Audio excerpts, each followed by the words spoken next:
Sir ಈಗ ನಿನ್ನೆ ಈ ರಾಮೇಶ್ವರ ಹೋಟೆಲ್ ಇದೇ ತರ ಇನ್ನೊಂದು ಹೋಟೆಲ್ ಇದೆ, ಹೌದು, ಅಲ್ಲಿ ಬಾಂಬ್ ಇಟ್ಬಿಟ್ಟು ಹೋಗಿ ಬ್ಲಾಸ್ಟ್ ಆಗಿ 9 ಜನ ಗಾಯ ಆಗಿದೆ. ಓಕೆ.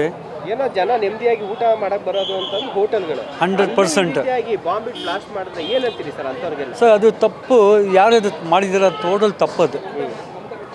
ನಮ್ಮ ಎಲ್ಲರ ಹ್ಯುಮ್ಯಾನಿಟಿ ಎಲ್ಲಿ ಹುಟ್ಟಿದ್ದಾರೆ ಈ ದೇಶಕ್ಕೆ, ಊಟ ಮಾಡೋಕ್ಕೆ ಎಲ್ಲರೂ ಬರ್ತಾ ಇದ್ದಾರಲ್ಲ, ಊಟ ಸಮಯ ಮಾಡೋಕ್ಕೆ ಯಾರು ಇದು ಮಾಡಿದಾರ, ನಮ್ಮ ಸ್ಟೇಟ್ ಗೌರ್ಮೆಂಟ್ ಡೆಪ್ಟಿ CM ಎಲ್ಲರೂ ಇದ್ರ ಬಗ್ಗೆ ಸೀರಿಯಸ್ಲಿ ಮಾತಾಡಬೇಕಾದ್ರೆ.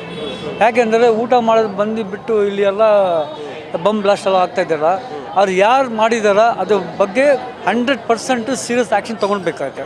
ಈಗ ಸರ್ ಮೊನ್ನೆ ವಿಧಾನಸೌಧದಲ್ಲಿ ಪಾಕಿಸ್ತಾನ ಜಿಂದಾಬಾದ್ ಅಂತ ಹೋಗಿದ್ದಾರೆ, ಏನು ಹೇಳ್ತೀರಿ ಸರ್ ಅಂತ? ಸರ್ ಆ ಥರ ವ್ಯಕ್ತಿಗೂ ನಮ್ಮ ಇಂಗ್ಲೆಂಡಲ್ಲಿ ಕಳಿಸ್ಬೇಕು, ಅವ್ರಿಗೆ ಇಲ್ಲಿ ಕಳಿಸ್ಬೇಕು. ಅವ್ರಿಗೆ ಯಾರು ಪಾಕಿಸ್ತಾನ ಹೇಳಿದಾರೋ ಅವ್ರಿಗೆ ಅಲ್ಲಿ ಕಳಿಸ್ಬೇಕು. ಅವ್ರಿಗೆ ನಾನು ಹುಟ್ಟಿದ್ದಾರೆ ಇಲ್ಲ, ಎಲ್ಲ ಜನಗೆಲ್ಲ ಹುಟ್ಟಿದ್ದಾರೆ ಈ ದೇಶಕ್ಕೆ. ಈ ದೇಶದಲ್ಲಿ ದೇಶಕ್ಕೆ ಮಾತಾಡಬೇಕಾ, ನಮ್ಮ ಲೈಫ್, ಮಗು, ಫ್ಯಾಮ್ಲಿ, ತಂದೆ ತಾಯಿ ಎಲ್ಲರೂ ನಮಗೆ ಊಟ ಸಿಗೋದು ಭಾರತ, ಇಂಡಿಯಾ. ಅದೇ ಇಂಡಿಯಾ ಬಗ್ಗೆನಲ್ಲಿ ಯಾರು ಮಾತಾಡಿದ್ರೆ ಅವ್ರಿಗೆ ನಾನು ಬಿಡೋಲ್ಲ ಸರ್. ನಮ್ಮ ಕುರಾನ್ನಲ್ಲಿ ಇದೆ, ಎಲ್ಲಿ ಜೀವನ ಮಾಡೋದು, ಎಲ್ಲಿ ಬಿಸ್ನೆಸ್ ಮಾಡೋದು, ಎಲ್ಲಿ ಊಟ ಮಾಡೋದು, ಎಲ್ಲಿ ಸಾಯ್ತೋದು, ಆ ದೇಶ, ಆ ಜಮೀನು, ಆ ಭೂಮಿಗೆ ರೆಸ್ಪೆಕ್ಟ್ ಮಾಡಬೇಕಾ. ಅವ್ರು ಇದು ತಪ್ಪು ಮಾಡಿದಾರಲ್ಲ, ಅದ್ರ ಬಗ್ಗೆ ಜನಗಳೆಲ್ಲ ತೋರಿಸ್ಬಿ ಅವ್ರಿಗೆ ಓಟ್ ಹಾಕ್ಬಾರ್ದು. ಯಾರು ಇದು ಮಾಡಿದ್ರು ಅವ್ರ ಸೀರಿಯಸ್ ಆ್ಯಕ್ಷನ್ ತೊಗೊಂಡೋಗ್ಬೇಕಾದ್ರೆ ನಾವು ಬಿಡೋಲ್ಲ ಸರ್. ನನಗೆ ನೋಡಿ ಭಾಳ ಬೇಜಾರಾಗಿದೆ. ಅವ್ರು ಇರೋದು ಪಾಕಿಸ್ತಾನ, ನಮ್ಮ ಸ್ಟೇಟ್ ಇರೋದು ಕರ್ನಾಟಕ ಸ್ಟೇಟ್, ನಮ್ಮ ಇಂಡಿಯಾನಲ್ಲಿ. ಯಾಕೆ ಅವ್ರ ಬಗ್ಗೆ ಮಾತಾಡಬೇಕು? ಅವ್ರು ನನಗೆ ಊಟ ಕೊಡೋಲ್ಲ, ಏನು ಕೊಡೋಲ್ಲ, ಜಾಬ್ ಕೊಡೋಲ್ಲ. ಅದಕ್ಕೆ ನಾನು ನೋಡಿ ಭಾಳ ಇದಾಗಿದೆ ಸರ್.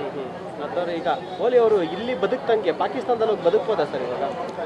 ಯಾಕೆ ಹೋಗ್ತೀರಾ ಇಲ್ಲಿಂದ ಅಲ್ಲಿಗೆ ಹೋಗ್ತೀರಾ ನೀವು? ಅಲ್ಲ, ಇಲ್ಲಷ್ಟು ಸ್ವಾತಂತ್ರ್ಯ ಅಲ್ಲಿದೆಯಾ ಇವಾಗೆಲ್ಲ? ಅದಿಲ್ಲ.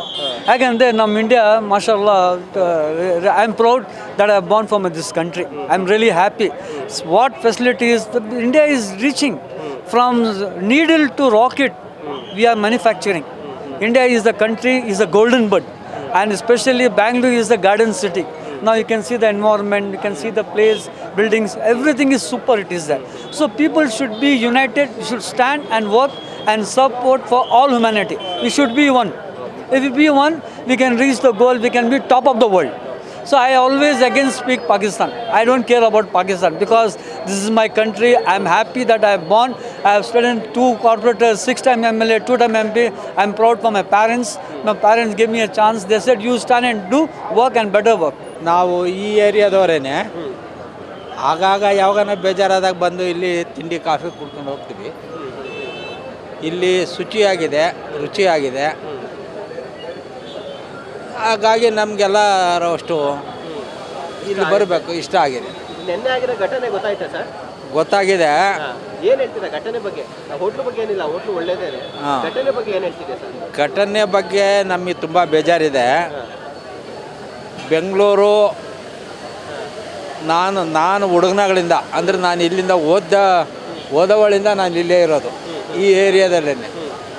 ಸೊ ಹಾಗಾಗಿ ಭಾಳ ಶಾಂತಿ ಪ್ರಿಯ ಪ್ರದೇಶ ನಮ್ಮದು. ಇದರ ಬಗ್ಗೆ ಇಡೀ ವಿಶ್ವ ಗಮನ ಹರಿಸ್ತಾ ಇದೆ. ಹಾಗಾಗಿ ಬೇರೆಯವ್ರಿಗೆ ಸ್ವಲ್ಪ ಈ ಬಿಸ್ನೆಸ್ ರೈವಲರಿ ಇರ್ತದಲ್ಲ, ಅದು ಸ್ವಲ್ಪ ಎಫೆಕ್ಟ್ ಆಗಿರ್ಬೋದು. ಯಾಕೆ ಅಂತಂದರೆ ಎಲ್ಲ ಕಂಪ್ನಿಗಳೆಲ್ಲ ಬೆಂಗಳೂರಿಗೆ ಹೋಗ್ತವೆ, ಇಂಡಸ್ಟ್ರೀಸ್ ಎಲ್ಲ ಅಲ್ಲಿಗೆ ಹೋಗ್ತದೆ, ಎಲ್ಲ ವಹಿವಾಟುಗಳೆಲ್ಲ ಅಲ್ಲೇ ಹೋಗ್ತದೆ ಅನ್ನೋದು ಬೇರೆ ಸ್ಟೇಟ್ನವ್ರಿಗೆ, ಬೇರೆಯವ್ರಿಗೆಲ್ಲ ಸ್ವಲ್ಪ ಅದು ಅಸೂಯೆ ಇದ್ದೇ ಇರ್ತದೆ. ಅದು ನೇಚರ್, ಏನು ಮಾಡೋಕ್ಕಾಗಲ್ಲ ಅನ್ನೋದು ಒಂದು ಕಾನ್ಸೆಪ್ಟ್ ಇರ್ಬೋದು. ಒಂದು ನಮ್ಮ ಅದೇ ಪೂರ್ತಿ ಅಂತ ಹೇಳೋಕ್ಕಾಗಲ್ಲ, ಒಂದು ಕಡೆ ಇರ್ಬೋದು, ಅದು ಇರ್ಬೋದು. ಯಾಕೆ ಅಂತಂದರೆ ಇವತ್ತು ನಮ್ಮ ದೇಶ ಹೋಗ್ತಾ ಇರೋ ಸ್ಪೀಡ್ ನೋಡಿದರೆ ಈ ಸುತ್ತಮುತ್ತ ಇರೋರಿಗೆ ಸ್ವಲ್ಪ ಅಸೂಯೆ, ಅದು ಮೇಜರ್ ಕಾನ್ಸೆಪ್ಟ್ ಅಂತೀನಿ ಸರ್. ಅದು ಮೇಜರ್ ಕಾನ್ಸೆಪ್ಟ್ ಇರ್ಬೋದು. ಸೊ ಇದೆಲ್ಲ ಆಗಿದ್ದರಿಂದ ನಾವು ಈಗ ಎಚ್ಚರಿಕೆಯಿಂದ ಇರಬೇಕು, ನಾವು ಸದೃಢರಾಗಿರಬೇಕು, ನಾವು ಈ ದೇಶ ಕಟ್ಟಬೇಕು. ಯಾಕೆಂದರೆ ಈ ದೇಶನ ಭಾಳ ಜನ ದೋಚ್ಕೊಂಡು ಹೋಗ್ಬಿಟ್ಟವ್ರೆ, ಇಲ್ಲೇನೂ ಇಲ್ಲ. ಈಗ ನಾವು ಹುಟ್ಟಾಕ್ಬೇಕಷ್ಟೇ.